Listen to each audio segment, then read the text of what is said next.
Olá, querido irmão, querida irmã, este é o programa Tesouro da Igreja.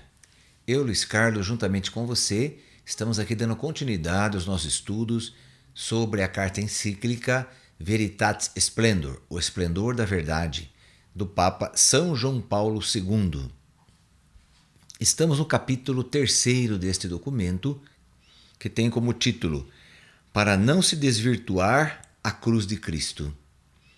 E um subtítulo que diz O bem moral para a vida da Igreja e do mundo.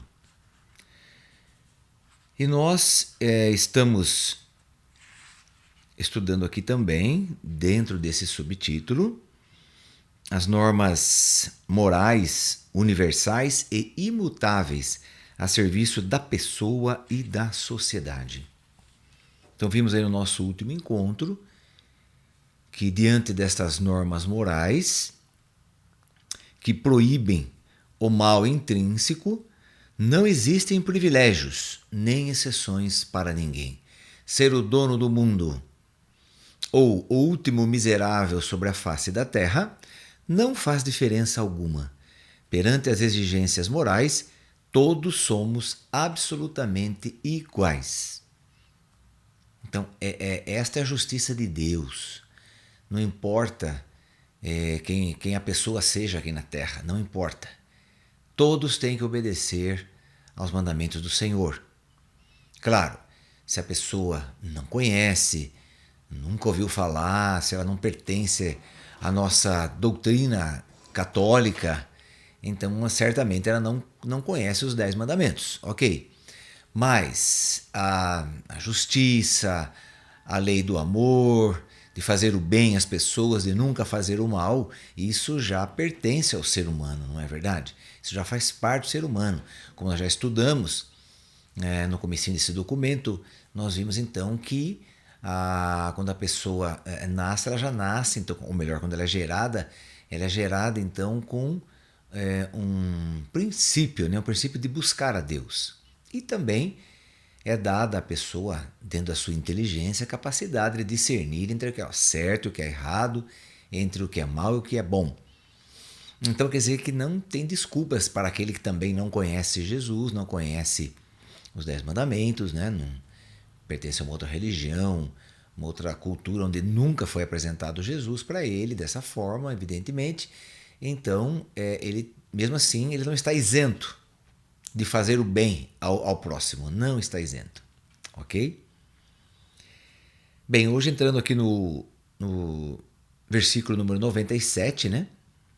Assim as normas morais e primariamente as negativas, que proíbem o mal, manifestam o seu significado e a sua força, ao mesmo tempo pessoal e social. Então, de acordo com as normas morais e primariamente as negativas, que proíbem, então o mal manifestam o seu significado e a sua força, ao mesmo tempo pessoal e social. Quer dizer, ao proteger a inviolável dignidade pessoal de cada ser humano, elas servem à própria conservação do tecido social humano e o seu reto e fecundo desenvolvimento.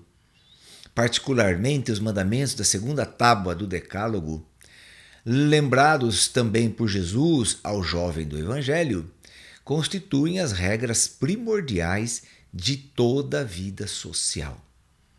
A segunda tábua que ele diz, evidentemente, é aquela que começa já com não matar, não invejar as coisas dos outros, não cobiçar as coisas dos outros, né? Enfim, você nunca fazer o mal ao próximo, né? Então é que os 5 mandamentos restantes, né? São 10, né? Então os 5 últimos, eles são bem voltados ao não faça isso, não faça aquilo, não é? Então, não entrar no direito do outro, não invadir o direito do outro. Quer dizer, se eu roubar, se eu invejar, se eu cobiçar, se eu armar laços na vida de outra pessoa, evidentemente estou entrando no direito, estou violando o seu direito. O direito que ela tem de ser protegida, de ser guardada. estou então fazendo um mal muito grande a ela e principalmente estou roubando a sua dignidade, né? Estou diminuindo a sua dignidade, estou tirando a dignidade da pessoa porque estou invadindo a sua liberdade de vida, a sua expressão e etc, né? A mesma coisa, a pessoa tem, todo ser humano tem o direito de ir e vir para casa, né? De sair da casa, ir para um trabalho, para um estudo, para um passeio, mas tem direito de voltar. Então, quando este direito ele é violado, então perdeu-se a minha liberdade, né? Então sou assaltado na rua, ou alguém me atropela se eu estou a pé, ou alguém, se eu estou com um carro, outro bate no meu carro porque não respeita as leis de trânsito. Então tudo isso são violações dos meus direitos, né? O direito de ir e vir, sair da minha casa e voltar para minha casa é íntegro, então esses direitos são violados quando acontecem estas coisas, não é verdade? Estes mandamentos são formulados em termos gerais. Mas o fato de que a pessoa humana é e deve ser o princípio, o sujeito e o fim de todas as instituições sociais permite precisá-los e explicitá-los num código de comportamento mais pormenorizado. Nesse sentido, as regras morais fundamentais da vida social comportam exigências determinadas, às quais se devem ater tanto as autoridades públicas como os cidadãos. Então, o que ele está dizendo aqui? Que porque nós estamos vivendo numa sociedade, ou então numa associação, você faz parte de lá do seu emprego, do seu trabalho, tem várias pessoas trabalhando com você. Então você está trabalhando num nível social. Então isso requer um comportamento mais pormenorizado. Você não está lidando com uma pessoa só. Você está lidando com 20, ou com 30, ou com 100, ou com 1000, não sei onde você trabalha. Então aí está, quer dizer, tem que ser respeitada todas as regras para eu não invadir o espaço dos outros. Independentemente das intenções, por vezes boas, e das circunstâncias, a miúde difíceis, as autoridades civis e os sujeitos particulares nunca estão autorizados a transgredir os direitos fundamentais e inalienáveis da pessoa humana. Quer dizer, seja o que for que acontecer, ninguém tem o direito, nenhuma autoridade, né? Nenhuma autoridade, quer seja os governantes da nossa cidade, do nosso estado, do nosso país, qualquer que seja o tipo de governante, não é? Não importa, eles não podem interferir nos nossos e transgredir, né, nos nossos direitos fundamentais de cada cidadão. Mas aquilo que já foi conquistado por muita dor, inclusive muito sofrimento, né, do povo. Então, por exemplo, as leis trabalhistas, né, que antes não existiam. Então, durante aí, séculos e séculos e séculos e milênios, as pessoas trabalharam escrava das outras, sem direito a nada, sem aposentadoria.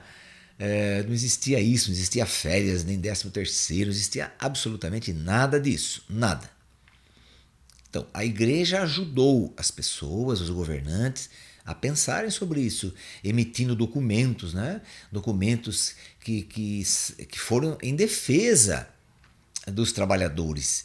Então a igreja sempre foi em defesa do ser humano, achando aí, julgando, né, claro, o trabalho escravo, a pessoa fica doente, não tem direito ao médico, não tem direito à aposentadoria, quer dizer, vai trabalhar até morrer, entende? Então a igreja sempre lançou documentos, quando ela percebeu, né, principalmente na era da industrialização, quando começou a era da industrialização das indústrias, então começou aí a escravidão do povo, na verdade, dentro das indústrias. Então existia escravidão fora da indústria, não é? A escravidão é no tempo da Idade Média, os castelos medievais, aquela coisa toda, os ricos morando lá dentro, o povo fora, se virando como podia, ainda pagando imposto para sustentar a família rica, etc. Então, aí com a época da industrialização também, então as pessoas foram tiradas dos campos, onde produziam muitas coisas maravilhosas, e comida, né, evidentemente, alimentação, foram levadas para dentro das indústrias. Só que da mesma forma, quer dizer, os donos das indústrias ficando cada vez mais ricos e os trabalhadores sempre pobres e sempre necessitados, né? Se machucavam, perdiam membros, né? Mãos, braços, etc. E as indústrias nunca se responsabilizaram por isso. Nunca, né? As minas de carvão, por exemplo, as pessoas adquiriam doenças lá embaixo, né? No subsolo, também ninguém se responsabilizava por isso. Então a igreja saiu em defesa dessas pessoas, principalmente com o documento Rerum Novarum, e aí essas pessoas foram sendo cobradas, né? Na verdade foram estas, né? Foram sendo cobradas e então foram sendo exigidas leis e graças a Deus, né, que foram aí sendo escritas as leis de proteção ao funcionário, então. Não é verdade? Então, os direitos fundamentais, né, dessas pessoas, que direitos já conquistados e que tem governadores aí que estão, né, trabalhando para tirar esses deveres ainda. Tem, né, infelizmente tem isso. Quer dizer, o que é aumento, por exemplo, o aumento das categorias, não dão os aumentos devidos, isso se torna então aí uma privação dos direitos da pessoa, né? Quer dizer, as coisas todas, o preço das coisas sobem muito e o salário já não sobe há muitos anos de várias categorias que nós conhecemos aqui no nosso país, não é verdade? Então, isso já é um roubo, né? Já está roubando, porque se não está acompanhando a inflação, então a pessoa não consegue mais comprar aquilo que ela comprava. Não consegue mais se alimentar do jeito que ela se alimentava. Então, quer dizer, está sendo privado, está empobrecendo. Então, na verdade, quando as pessoas não têm os aumentos devidos, elas estão empobrecendo. E isso é mal para todo o país, né? Porque gera aí problemas sérios, né, de comercialização e tudo mais. Bem, assim, só uma moral que reconhece normas válidas sempre e para todos, sem qualquer exceção, pode garantir o fundamento ético da convivência social, tanto nacional como internacional. Então, quer dizer, respeitar as normas que serão válidas então para todos indistintamente. Como dissemos aqui, ser o dono do mundo ou pior dos miseráveis, não importa, todos têm que ter o mesmo respeito para com sua vida. Tem que ter dignidade, não é verdade? Muitos lutam, né? Muitas pessoas lutam, principalmente com aqueles que praticam atos terríveis, né, como latrocínio, assassinato, estupro, qualquer tipo aí de assalto, né, seja na casa, seja no banco, seja onde for. Então, nós temos a tentação de intitularmos essas pessoas como que devem ficar fora da sociedade, evidentemente excluídas da sociedade, por isso que elas são presas, né? Só que na cadeia deveria ser trabalhado então esses valores. Esses valores onde eles erraram, sendo trabalhado para devolver dignidade que aquelas pessoas perderam ao serem presas. Tanto é que a pessoa, quando sai da cadeia, ela procura emprego, mas como ela já foi presa, então o que as pessoas pensam? Já foi presa, já roubou alguma coisa, vou colocar aqui ela agora para trabalhar na minha empresa. Essa pessoa não é de confiança. Entende isso? Então, quer dizer, o nosso sistema prisional, por exemplo, está muito mas muito longe de ser algo bom. Ele é péssimo, na verdade, porque ele não ensina a pessoa a readquirir sua dignidade. Essa pessoa que foi presa por um crime que cometeu, ou vários crimes, não sei, ela não consegue mais reaver seu nome, né? Fica muito difícil limpar seu nome, provar que ela errou sim, mas que se arrependeu. E mesmo assim, as pessoas que vão presas deveriam então ter escolas correcionais, aprender, né, moral, aprender a ética, respeitar os outros. E quando sair dali, o próprio governo já teria que arrumar um emprego para essas pessoas. Seja na cidade, seja na roça, no campo, de alguma forma, seja com trabalhos artesanais, essas pessoas já teriam que sair com um ganha-pão para sustentar a ela mesma e, tendo família, evidentemente, sustentar a sua família. Então aí está. Agora o governo ele opera diferente, não é? Ele dá um salário para a família, dá um salário para o prisioneiro, inclusive, e deixa ali dentro eles do jeito que eles querem viver. Quer dizer, não ajudam em nada. Então eles dentro eles aprendem inclusive a roubar melhor do que eles já sabiam. Então quer dizer, é um sistema falido. É um sistema que não constrói, mas que destrói a dignidade humana. Destrói o comportamento humano. Então são problemas que já estão há anos aí desta forma e nenhum governo conserta isso. Nenhum governo, até hoje, não vimos nada de melhora no sistema prisional, né? Então, para você entender, meu querido irmão, que são pessoas que estão lá, são gente que estão lá. Muitas vezes nós pensamos, é gente de segunda categoria, de terceira, de 10ª categoria, não sei. Aquilo lá nem gente é mais, né? Podemos pensar assim. Se são assassinos, é isso ou aquilo, não pode ser considerado ser humano. Olha, todos nós erramos. Todos nós cometemos pecados todos os dias. Agora, os pecados de um aparecem, de repente, são flagrados, mas de outros não aparecem. As falhas, os erros. Então, quer dizer, se você, por exemplo, fizesse algo errado na sua vida e você fosse, então, preso por isso, você gostaria, ou melhor dizendo, você não gostaria de ser perdoado, de ser ajudado, de ter uma outra chance? Claro que você gostaria. Eu, pelo menos, gostaria. Então, esses também. Muitos deles estão lá porque não encontraram um outro modo de vida, onde nasceram, onde viveram, aprenderam aquilo, vivenciaram aquilo. Então, para eles, a vida era aquilo. Não foi apresentada uma outra vida, sabe? Então, a pessoa já sai dali, claro, e o ganho fácil, né? De roubar um carro e já vender, já por encomenda, ou de vender drogas. Até mesmo eles mesmos confessam, né, lá nas suas entrevistas, que o que aquelas pessoas ali dentro das prisões ganham no mês, ele ganha em 2, 3 dias. Eles mesmos falam para os dirigentes ali, os psicólogos, etc., né? Então, quer dizer, eles aprenderam a viver assim, nesse dinheiro fácil. Então, teria que mudar a consciência, né? E fazê-los entender que aquilo não é vida de gente, né? Aquilo é vida do crime.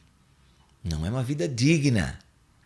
Então fazê-los entender, aceitar e passar a viver isso. E isso é o compromisso que o Estado teria que fazer e não faz, não é? Bem, vamos entrar aqui num subtítulo que diz: A moral e a renovação da vida social e política. Perante as graves formas de injustiça social e econômica e de corrupção política que gravam sobre povos e nações inteiras, cresce a reação indignada de muitíssimas pessoas oprimidas e humilhadas nos seus direitos humanos fundamentais, e torna-se sempre mais ampla e sentida a necessidade de uma radical renovação pessoal e social capaz de assegurar justiça, solidariedade, honestidade e transparência. Então, aí está. Graves formas de injustiça social e econômica e de corrupção política gravam sobre povos e nações inteiras. Gravam isto. Cresce a reação indignada de muitíssimas pessoas oprimidas e humilhadas nos seus direitos humanos. Não é verdade? O que as pessoas que têm um poder aquisitivo melhor estão fazendo? Já de tempos, constroem os condomínios com seguranças, com muros, com cercas, etc. E então, para eles morarem ali mais protegidos. Então é isso que as pessoas que conseguem, fazer isso fazem. Então estamos aí, vamos dizer assim, estamos voltando para a Idade Média, né? Onde os reis e os donos de grandes propriedades construíam as suas mansões, não é? E colocavam um muro em volta. Você pode perceber que todos esses reis e pessoas riquíssimas tinham seus castelos, não é? Seus castelos, em volta do castelo, então construía as muralhas para serem protegidas. E fora das muralhas ficava o povo da roça, o povo do campo, que ia então plantar, cuidar de animais, como eu já disse, né? E ainda tem que pagar impostos para usar aquelas terras que muitas nem eram deles, não é? Então parece-me assim que dá para olhar um reflexo disso, né? Então os que têm maior poder aquisitivo se concentram dentro dos condomínios, como se fosse um castelo, não é? E aí se erguem então aqueles muros altos e coloca-se ali os seguranças, não é? Já desde a porta inicial, evidentemente o portão ali, e os seguranças fazendo ronda 24 horas por dia, sem parar, para observar se tem alguma coisa, alguma normalidade. Então, para aquelas pessoas, então, poderem viver mais tranquilamente. Mas e os outros que estão fora? Né? Não teriam mesmo direito? Teriam, mas não têm condições de exercer esse direito, de serem protegidos. Bom, então quem tem que proteger as pessoas? A polícia. Ok, mas o contingente policial, ele em relação, em proporção à quantidade de gente daquela cidade, a população. O contingente policial, ele é proporcionalmente relativo, ele é bom, ele consegue suprir todos os bairros, e então a gente sabe que não é assim também, não consegue. Por quê? Porque também o dinheiro dispensado, pelos governos para a segurança pública, também na renovação anual, é aquela coisa, né? Não consegue aumentar porque não tem dinheiro para isso, não tem fundo para isso. Então é interessante, a gente observar essas coisas. Assim como a educação, assim como a saúde dessas pessoas, não é aumentado em nível proporcional ao que aumenta o nascimento das pessoas, por exemplo, né? Entre nascimento e morte, evidentemente, então sempre o povo está aumentando, né? É claro que está aumentando. Então teria que se aumentar também, tanto na educação quanto na saúde, aumentar escolas e aumentar hospitais, aumentar médicos, enfermeiros, atendentes, tudo mais. E isto não corresponde. Não corresponde, infelizmente, não é? Então é nesse sentido que a igreja vem aqui entrando na defesa, né? Como esse documento está dizendo para nós. É o dever de defender as pessoas. Todos têm o direito de ser defendidos. Quer seja um justo, quer seja um injusto. Quer seja um pobre, quer seja um rico. Quer ser um analfabeto ou quer ser que seja um presidente, um imperador. Não importa. Todos têm o direito e deles iguais. Não é? Deveriam ter, pelo menos, né? Deveriam ter. É assim que é diante de Deus. Agora, dentro dos homens aqui, infelizmente, há uma disparidade, não é? Há uma discordância disso tudo. Então, tem pessoas que querem ter mais direitos do que os outros. Isso nós vemos aí claramente, né? Está aberto aos nossos olhos, não é? Mas então o Papa está dizendo aqui que é certamente longa e dura a estrada a percorrer. Longa e dura essa estrada.